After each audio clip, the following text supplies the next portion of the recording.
Hey, Bev. Hey, Sam.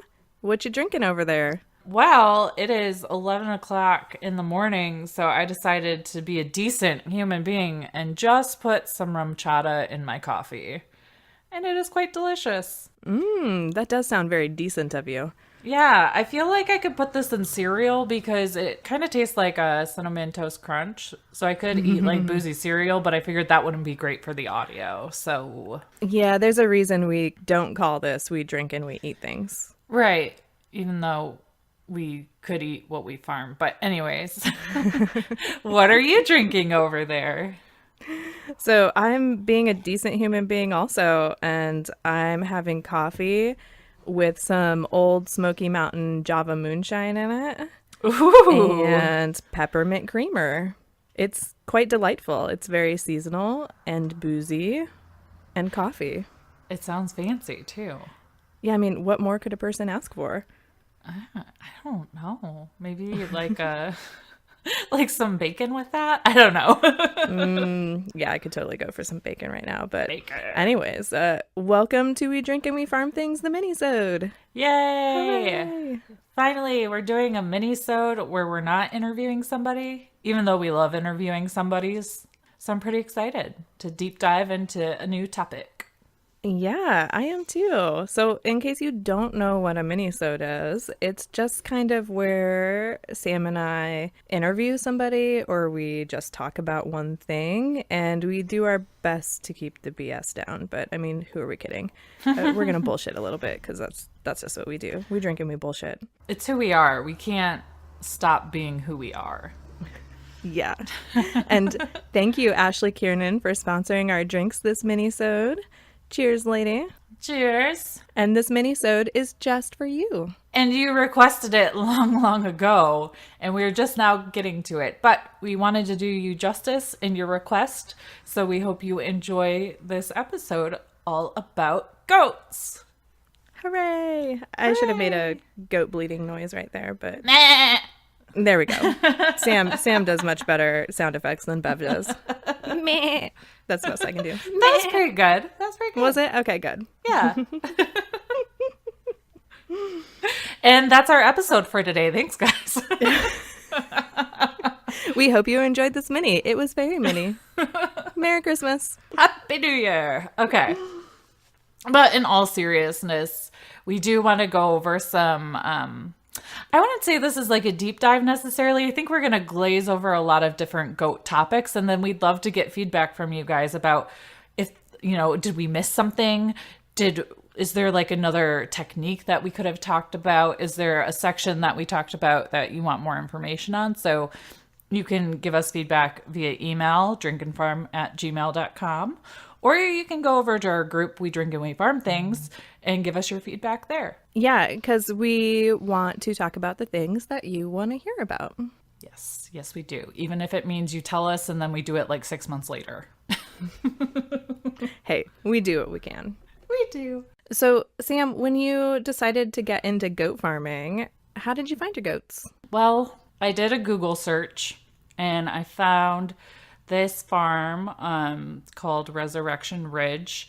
It's since moved from its original location, and I know she sold off a lot of her flock, but she was pretty reputable. Her flock has won a lot of awards, so I looked at reviews and things like that. And then I had to do this thing where you have to convince the husband it's a great idea. Yep. It was it was right before we moved in to this house, and I knew I had to like put a deposit down, otherwise the ones that I would want wouldn't be available to me anymore. So what this lady did was she showed pictures on the website of the sire and the dam, and you could kind of see like the qualities and the cuteness of them and imagine in your brain what their babies would look like. And then you could choose if you wanted the female, the male, or a wether. So it was kind of like the lottery because you didn't know if they would have a girl or a boy. But that's what I did. I convinced my husband while we were at Disney World after a couple drinks, and we were tired from walking around Epcot all day, and the kids were in the pool, and we were a little drunk, so it was a great time to convince him. He said yes. I put the deposits down, and then they were born in April, and Then I got to go get them in June. So that's how I found mine. There are many other ways to find goats. But Bev, how did you get to your goats? So mine is kind of similar, except I didn't get to go to Epcot to talk my husband into them. But goats were something that I always wanted on my homestead. And in fact, like when we were first talking about moving, like I'm talking a whole year and a half before we even moved, I was dreaming about my future goats. Aww. But once we were moved into our house and we kind of settled in, I started doing some research into it because I thought that I was just going to be able to like go on Craigslist and go pick up a dairy goat because that's what I have my goats for. I'll eventually breed them and then I'll milk the does because that's what I want. I want goat milk. So I had to, I didn't realize that if you want something more than just pet goats, you have to do a little more than that. And there's waiting lists for Nigerian dwarf goats, like you just mentioned. You have to pick the dam and the sire and put your deposit down and whatnot. So I did that and I got on a couple of lists. And lucky for me, the farm that I picked and managed to get on a list for was a good one because there were like no reviews. I couldn't get any information. So I just had to kind of go with my gut. And it turns out that they're really good guys. It's the farm that I went with is Seven Oaks Farm Nigerian dwarf goats, and they're located really close to Eaton, Ohio, which is very close to the Indiana border, sort of in the middle of the state. But yeah, that's my story. I don't think I missed anything. Didn't you like only commit to like 3 or 4 and then you got another one because they're like potato chips and you just can't stop? Yeah, I put myself on the list for 2, 3 if I was lucky. And it turned out that I guess just a lot of people weren't into buying goats this spring that I ended up getting mine. Either that or the breeders really liked me and wanted me to take all of their goats. I'm not really sure which one it is. Because I went out there like a couple of times and kind of like got to take a tour and hold the goats, and they taught me a lot about like, you know, how to feed them and how to take care of them and stuff. And so maybe they just saw that I was like really serious and I was going to be a good home for them. But I got my 2 and then I got a 3rd one guaranteed to me, and then I got a 4th one guaranteed to me. And then little Mini Coop, he's our weather. He didn't have a home and the breeders like really loved him and thought he was super special, so they just asked me if I would foster him until they found a home for him. And then of course we kept him because you can't foster a baby goat. They're too adorable. You just want to keep them all. Yep. So I have 5 now. Yeah, and I have 5 as well. But yeah, my original was 2, and Biscuit is a wether, Maya is a lady goat, and then a couple of years, or about less than a year later, I got 2 more from the same breeder, but somebody else got them, and then I saw it on the Facebook page, so I snagged them up and got them. And then little tutors came to us around the same time as I got the other 2. I think they were like, I got them a day apart, and I got him as like a week-old bottle baby, and he did stay in the house for a while. So talk about not being, I couldn't imagine fostering a baby goat, like you said, because they just like crawl their way into your heart, and there's no way I was letting anybody take him. Yeah. I mean, although if there are goats in need, fostering is definitely a good thing that you can do. If you can't keep all of the baby goats, then you get to foster them and love them until they grow up and can be away from you. And then they can find a new home and you can get new babies. And you're just in babies all the time. So, right. I just have no self-control. Yeah, I just want to keep everything. Because I like to live in a zoo. Yes, me too. So are yours registered or unregistered? I have 2 registered goats, and they're triple registered through ADGA, which is the American Dairy Goat Society, AGS, which is the American Dairy Goat Society, and NDGA, which is the Nigerian Dairy Goat Association. And then I have 2 that are unregistered. And then Coop, because he's a wether, he doesn't get to be registered because he can't sire babies. So he doesn't matter. Well, he matters. He just matters. Yeah. not when it comes to registration. He's not recognized as a real boy. No, he isn't. What about you? Do you have any registered goats?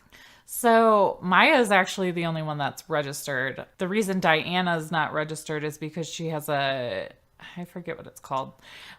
She's got like a extra, or her nipple is like, I can't remember. Now I'm going to have to do a corrections corner. But I can't remember what it's called, but like the teat is deformed, so she couldn't be registered. But yes, Maya's the only one, and I believe she's ADGA. Okay. I'd have to dig up her paperwork, but she's the only one. I could have registered Little Toot, but I'm planning on breeding mostly just for, like the milk aspect of it, and then just selling like pet kids. Yeah. So I kind of want to see how our first round of breeding goes, and then, determine if I want to bring in more goats that are registered into the herd, if I want to get really serious about it. But maybe we'll do this first round of babies and it's too much, with working full time and everything. But we'll see. It'll be an adventure, and we'll kind of go from there. Yeah, because the registered kids cost more to start out with. My registered goats were $200 more a piece than the unregistered kids were. And the registration costs money too. I just finished my ADGA registration. I still need to get my AGS and my NDGA since the registered goats that I have can be triple registered. I'm going to go ahead and register in all three of them. And they all have their costs, their paperwork, their advantages, or, I guess disadvantages. But if you cover all the bases, then there's not really anything to lose other than you've invested more money in your herd if you're going to be serious about it. Because, you need registered kids if you're going to show them at the fair, or, you want to sell serious registered goats to other people who want to show at the fair or want them for various reasons. But there's nothing physically wrong with unregistered kids.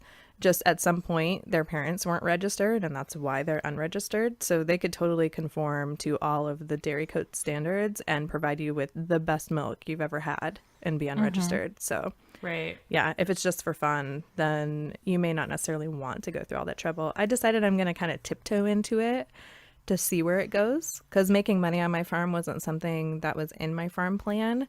But now we're starting to sort of think of what's what I'm looking for, like, more side gigs or more like security in keeping our homestead, and making a few bucks on the goats is something that could definitely help with that. So, Right. Because I work full time too. Yeah. Oh, yeah. And when I got my ADGA registration, they assigned me a tattoo number. So, like, I have a herd name and a tattoo number and all of that. But my goats that I purchased, they will keep their herd name. It's only the kids that are born on the farm that will have my herd name. So it's kind of fun and interesting how it all works. So what's your herd name? So I think I accidentally messed it up and put my first name and my last name. So I think my herd right now is called Beverly Ross, but I had intended to have it called Ross Roost Farm.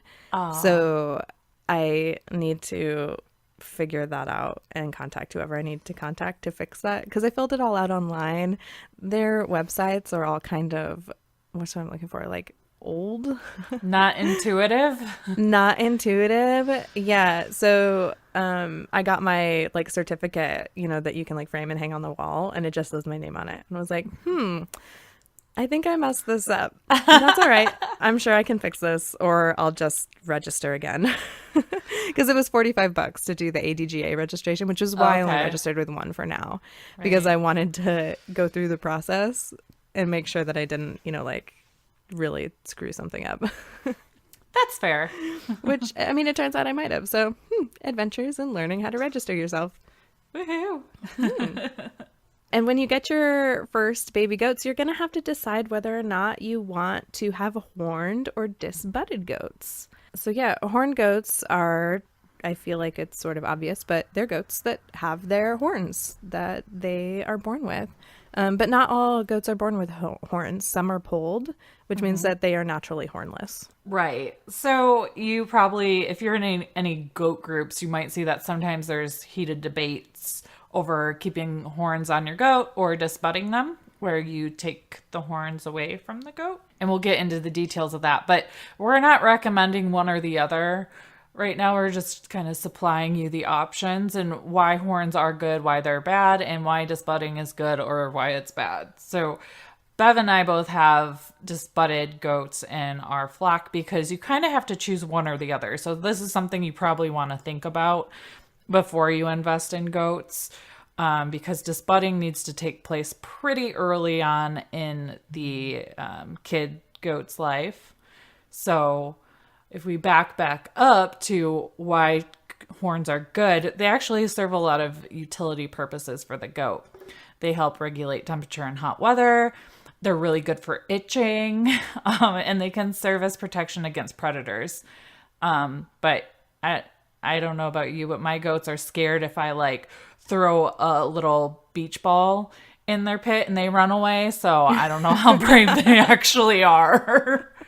Yeah, I was going to say, we have the same routine every day, and my goats jump at the same things in the barn daily. So, yeah, I don't know if horns would really help them against predators because I don't know that they would really use them. Yeah. They would mostly just run. Goats are really good runners. Yes, they are. And having horns does have some disadvantages as well because goats have a hierarchy, kind of like a pecking order. So there's like, a top goat and a goat on the bottom. And if you have a mixed herd of disbudded goats or polled goats and horn goats, then the goats that don't have horns could be at a disadvantage to getting like feed and water and the minerals and other things that they need, because the horned goats will sort of be hogging them all and keeping them away from them, because horned goats can obviously hurt an unhorned goat a little more easily than a dehorned goat could hurt a horned goat. And also, goats with horns can be intimidating to people. So you can get injured by a horned goat while you're milking them or trimming their hooves or giving them any type of medical care. And there could also be issues with letting human kids play with horned goats unattended. There can be issues with disbudded goats and kids unattended as well, of course. But the horns sort of add an extra unknown element to it. And horned goats can also get their horns stuck in all sorts of crazy things and end up dying, from starvation or from a predator finding them, because goats are just naturally curious and they stick their heads into everything that their head fits in. That is no joke. Yes. If it fits, they slide it in there. I was going to try to make a fun rhyme, but couldn't think of anything fast enough. If it fits, they slide it in there. Sounds pretty dirty, though. Oh, it does, kind of, doesn't it? Sounds like you're talking about Little Toot. Sorry, people had to go there. Yeah.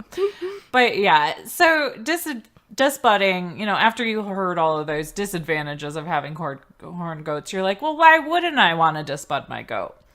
I think there are a few things you need to consider while deciding if you're going to disbud your goats or not. So, it's totally unpleasant to do.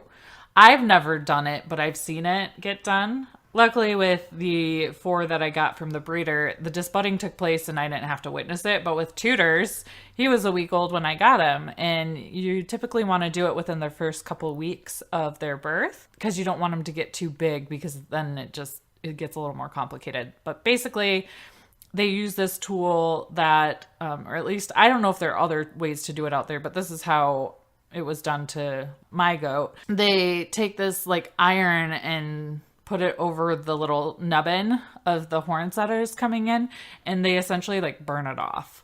And there is some screaming from the kid goat. They say it doesn't really hurt them. It's just more that they're scared and it's hot, and it's pretty quick though, as long as the person knows what they're doing. I wouldn't do it myself. Somebody came out and did it for me for like $10, and the breeder knew them. So it was a trust thing. She's done her goats for years. So she came out and did it within the matter of like 5 minutes. did it really quick for $10, and then they put some blue coat on top of it. So he did kind of smell like burnt hair for a little bit, but after probably like 10 minutes, he was fine. He didn't care. It's like it never happened. That's good. Yeah, I was wondering if it hurt them because I didn't get to witness my goats being disbutted. But I've heard that it can be very unpleasant to watch. And Yeah. I'm going to have to learn how to do it because if I want to keep any of our goat kids, I'll be disbudding them since my original herd is disbudded. Right. Yeah, I plan on just calling this lady. I'll pay her That's money. a good plan. I wonder if I can find anybody local to do it for me. I wonder if your feed shop person or feed store person might know somebody. Oh, I'm sure that he does. He's been incredibly helpful to me. So you're right. Maybe I'll talk to him. And at any rate, I have to learn how to do it from somebody. So, Right. because it's definitely not something that you want to just like jump into, I guess. Right. I mean, there are YouTube videos, I'm sure, But yeah, it's traumatic. You kind of like my stomach kind of turned just watching it. But you want to make sure that whoever is teaching you or whoever you invite over to do it knows what they're doing, obviously, because if they do it wrong, it can cause infection, which in rare cases can cause death. And also, if it's not done correctly, like if they don't get the horn all the way burned off, I guess you would say, the horns can grow back in pieces called skers, which are these gross little horn alien looking things that can grow backwards and dig into the goat's head. yeah. And poor Mini Coop has skers. I think Toot does too, right?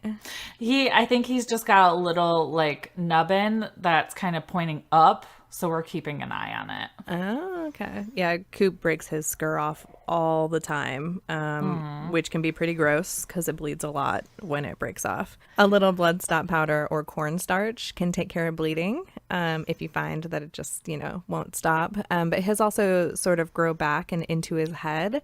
So every day when I'm feeding them at nighttime, I always walk over to him and give him a good head scratch so I can feel where it's at because I can trim him with the hoof trimmers if I need to keep it from digging into his head. So far, I haven't had to do that because he breaks it off like every 3 or 4 months, I'd say. This is the third time he's broken it off, and we've only had him since March of 2018.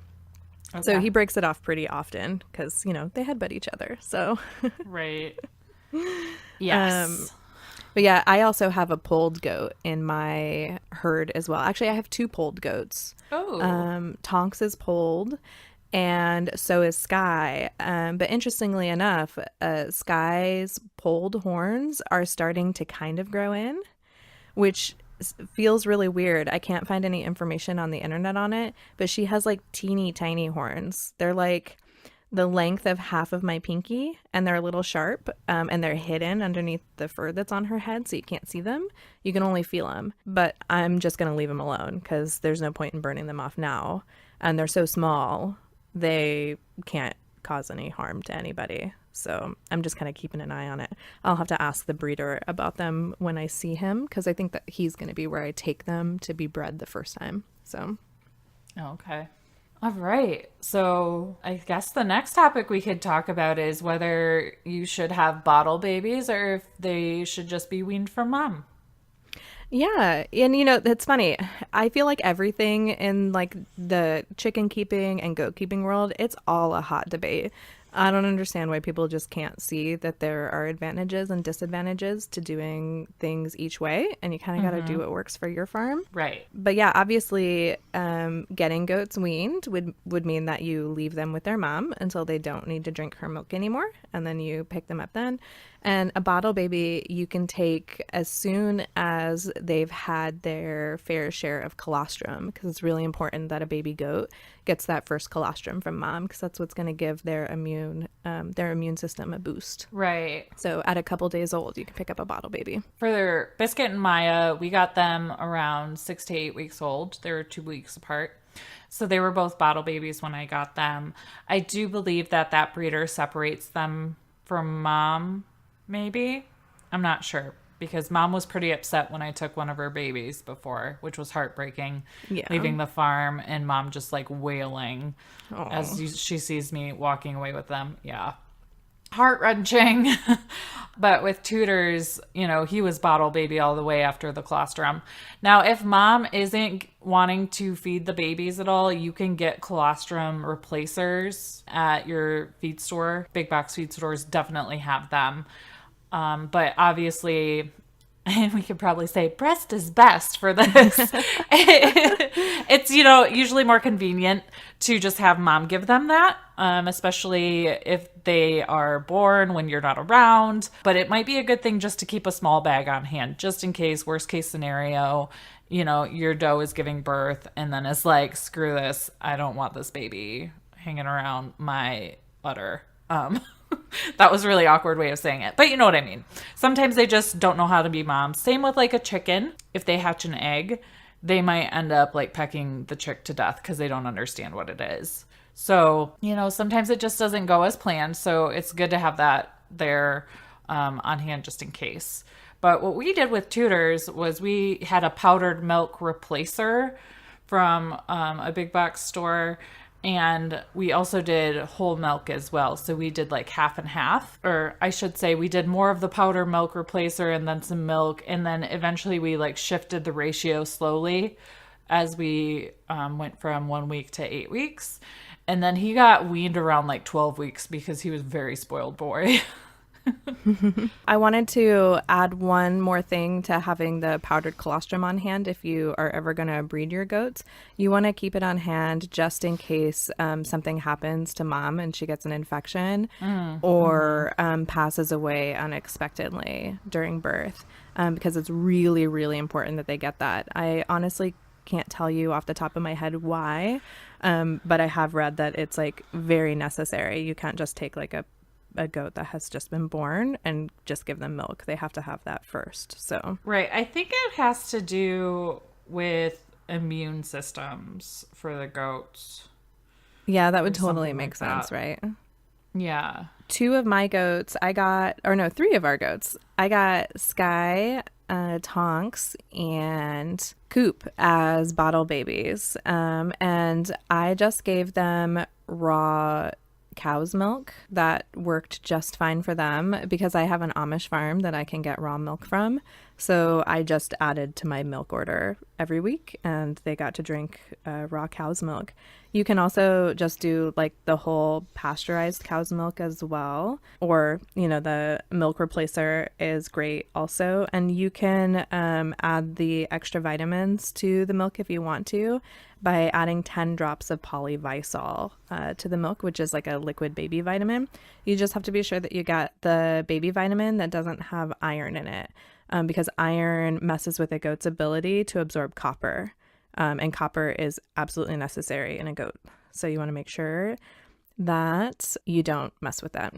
But 2 of our goats that we picked up were weaned. I decided to leave them with their moms because they wouldn't switch to the bottle very well. I was originally wanting all bottle babies because I thought that would make them more attached to me and see me as mom, which like as a new goat keeper was kind of important to me because I didn't know what I was doing. So I didn't want them running from me and being scared of me because I wasn't sure I'd be able to catch them. So it ended up working out just fine, though. Our goats that we picked up that were weaned were a little skittish of us at first, but now you can't hardly tell a difference. They're still my 2 most skittish goats around me, but they'll run up to me. They let me pet them. They let me hug them. I can trim their hoofs just fine. So all it takes is a few weeks of getting them to trust you, and they're almost just like your bottle babies. So goats that are weaned require a different kind of diet, I guess you could say. Yeah, because they don't need milk anymore. Lucky goats. Right. So they kind of slowly get onto grain. I think we started offering to a little bit of grain so he could get used to it when he was a couple weeks old. But that wasn't really like his jam until, he was at an age where you could wean him. But we would just kind of balance a small amount of grain with the milk so we weren't overfeeding him. But now grain is obviously all of their jam, and they like fight each other to get their spot in the little trough. So Yeah. you want to be careful with the type of grain you feed them because, especially for wethers and male goats, you want to make sure there's some, Bev, tell me if I'm wrong, ammonium chloride in the feed. Is that what it is? Yes, it is ammonium chloride. Okay. I always mix it up with ammonium sulfate, but I'm pretty sure we got this right. And this helps with their urinary tract because if it doesn't have that ammonium chloride in it, it can clog that up, which can cause big problems in your male goats, and it can even cause death if it's not taken care of. So you want to look for that ingredient. We use Noble Goat, or we did for a while. Now we use I think we use the Dumore one, but both have the ammonium chloride in it. And the goats, don't turn their nose up to it. So it works just fine for them. Yeah, for our grain, we just use, it's just called Elliott Crunch because Elliott is the name of our feed store. And it's like a grain mix that they have milled locally. So we use that. But I have a powdered ammonium chloride that I can add to it. I just have the one wether, and the other goats don't need it. So I actually just feed them the grain that doesn't have the ammonium chloride in it, and I keep it on hand, and I keep a close eye on Coop to make sure that he doesn't look like he's having any issues going to the bathroom, because that'll be your first sign. So I always make sure that I see Coop pee once a day, which can be fun. Or just a little stand boring. Stand there and wait. I mean, luckily the goats go to the bathroom super often, so it's not usually a problem. But yeah, it can be extremely serious, and a wether or a male goat will die if their urinary tract gets clogged and they can't pee. So it can be pretty serious. So that's why grain in moderation, for sure. No matter how much they beg you for more. Oh, because they will. They will beg you for all the grain on the planet. And if you leave it out, they will eat all the grain on the planet. Yes. And obviously they need hay, and they'll go out and graze in the pasture a little bit. Our goats don't do a ton of grazing. I find if we don't give them an overabundance of hay for them to like eat and throw around everywhere, they tend to graze a little more. So we try to find a balance. So it encourages them to go outside and get some exercise. Otherwise, they just stay in the barn all day with their head in the hay bin, just overindulging. Yeah. And being fat little babies. So we do try to like just put a moderate amount in there in the morning, a moderate amount at night. But they usually regulate themselves pretty well. Some days I wonder if they just eat their feelings like I do. Well, I was going to say, and some days I think they're just playing with that hay feeder and they're just spreading it all around for fun. In the summer, I did not put any hay out in the pasture for the goats because we didn't mow our pasture. So what we did was the goats' pasture was just like an overgrown jungle. And they had to eat their way through it. And they did. They did a pretty good job at it. Towards the end of the summer, I had to start doing some mowing because it was just getting super out of control in there. But yeah, goats will graze tall pasture. They'll graze short pasture. Some goats like to graze. Some goats don't like to graze. But if you've ever heard that saying that goats will eat anything, it's totally not true. Goats will eat any grain. Yeah. But or treats. Yes. Or treats. Yeah. But some goats are just pickier than others. But you just got to kind of find what works for your little farm. Right. They're actually pretty intelligent because we had some nightshade in our goat area, and I like freaked out, but they were actually smart enough to avoid it until I could get in there and pull it out. So they're not as, they don't eat everything. They do put some thought behind it. Also, my goats are pretty bougie. They only like strawberries that come from my garden that I grow. They will not eat grocery store ones. So oh my goodness. They are picky. Picky goats. Yeah, goats will totally eat fresh fruits and vegetables, but not all of them. And you have to show them to them like 15 bajillion times before they'll actually eat them. Mine are only eating pumpkins. That's the only thing that I've talked them into eating so far. But now they see a pumpkin and they get really excited. So I just have to take my time with every single thing that I want them to eat. They're very cautious like that. They are. And I also give mine some black oil sunflower seeds. I can't remember Yes. why. There's a reason, but It can help with the quality of their coat. oh, okay. So if it's looking a little dull, that could mean a couple different things, but it's good to try giving them some black oil sunflower seeds to see if that helps. If it doesn't, it could be something with too much iron in your water Oh, yeah. or not enough iron in that they're getting from minerals. It could be a couple of different things. So you want to keep an eye on it, but it's not anything to be super alarmed about. Just something to monitor and try to do some deducing of what it could be. And other things goats need is they need a good mineral mix and a dish of baking soda.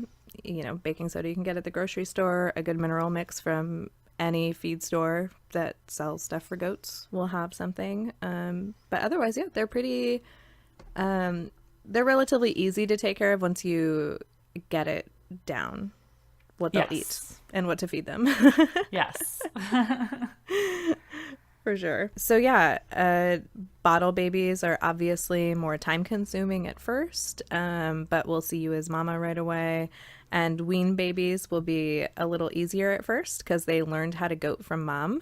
So you'll see them do those goat behaviors earlier than bottle babies will, but it just kind of depends on what you have the time and patience for when you decide to get your goats. Yes. Exactly. So I don't know about your goats, but mine live a pretty bougie lifestyle with their setup for their what they call home, I guess you should say. Yeah, my goats get personally escorted in and out of the barn to their pasture daily. So, yeah, I got some pretty freaking bougie goats. They live in a horse barn. Nice. Yeah, mine live in like the typical big red barn that if you think about a farm, you kind of visualize. And they have way more space. Like I could probably pack 20 goats in there pretty easily. It would be a freaking mess, but for the 5 of them, yeah, it's pretty big. And then they are able to just walk right out the door and they have a fenced in area.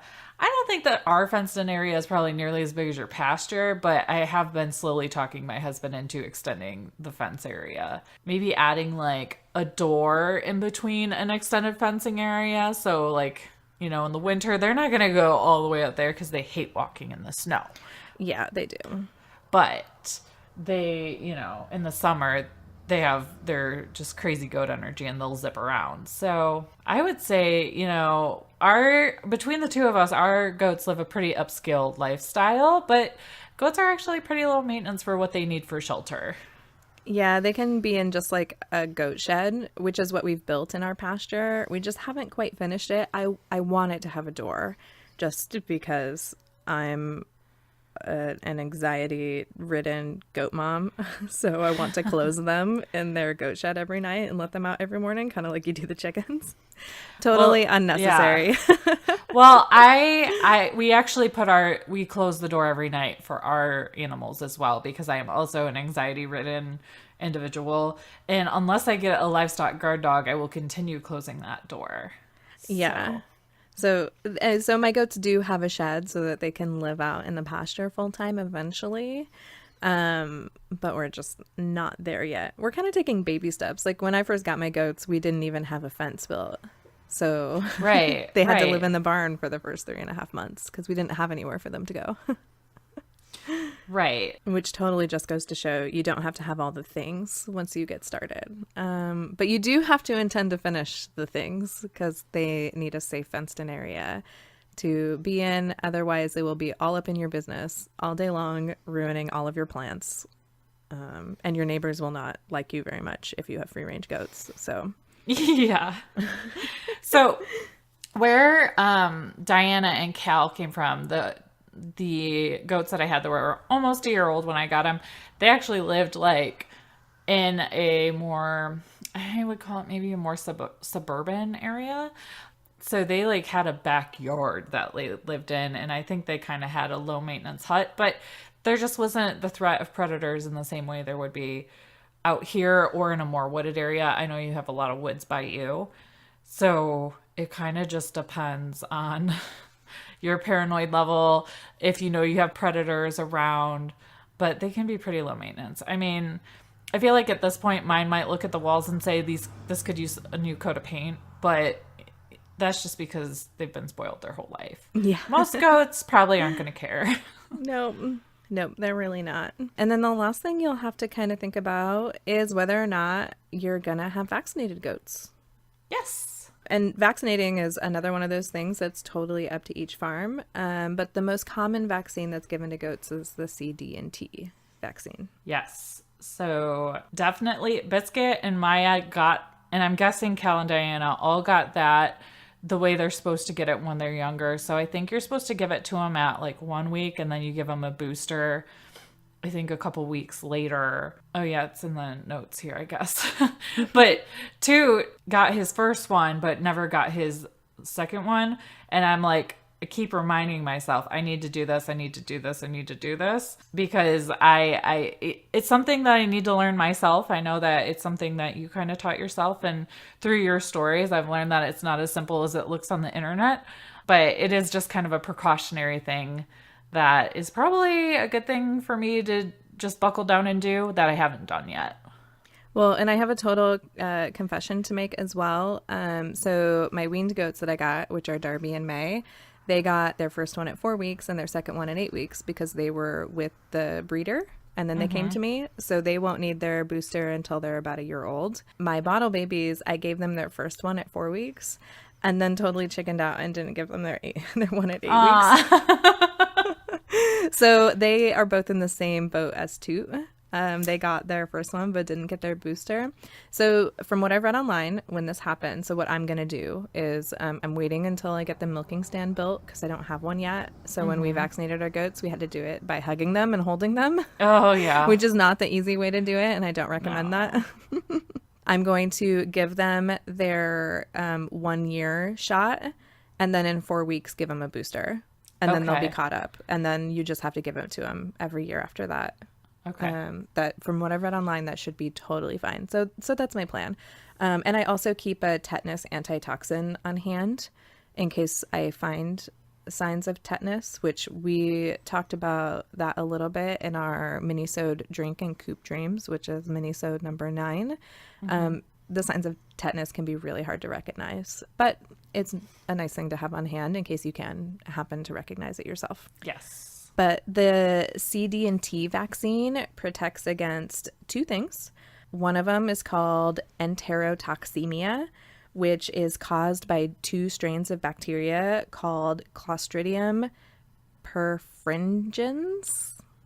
All of the vets are laughing at me right now. Type C and D. But basically it's overeating disease.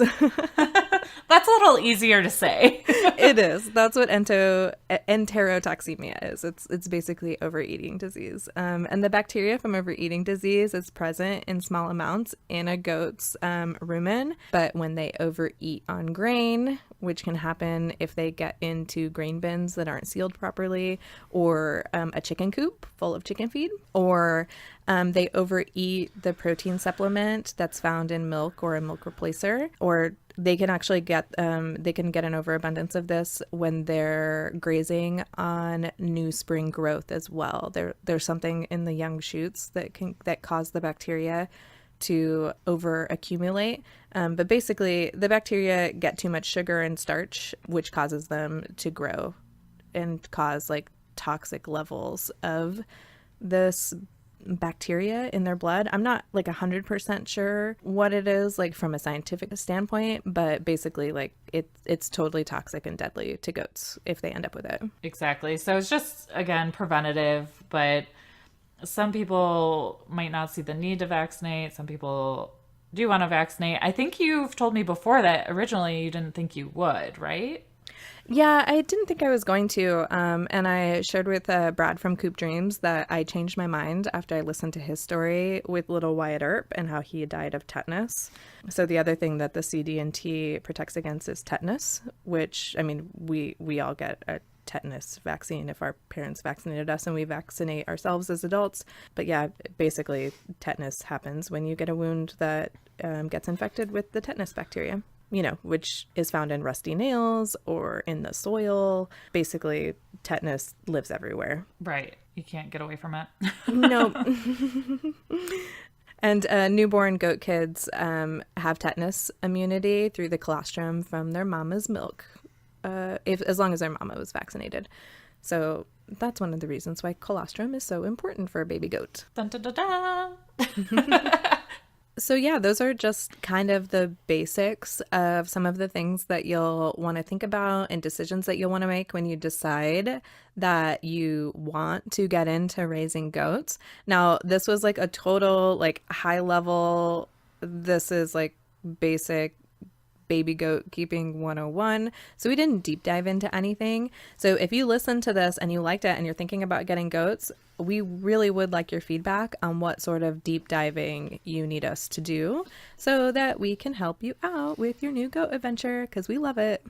Right. And just keep in mind, too, that no matter how prepared you think you are, it's going to be crazy when it happens. And you might even throw all your plans out the window and change your mind on how you want to approach things. So don't be too hard on yourselves and just enjoy having baby goats because they're so adorable. Yeah, exactly.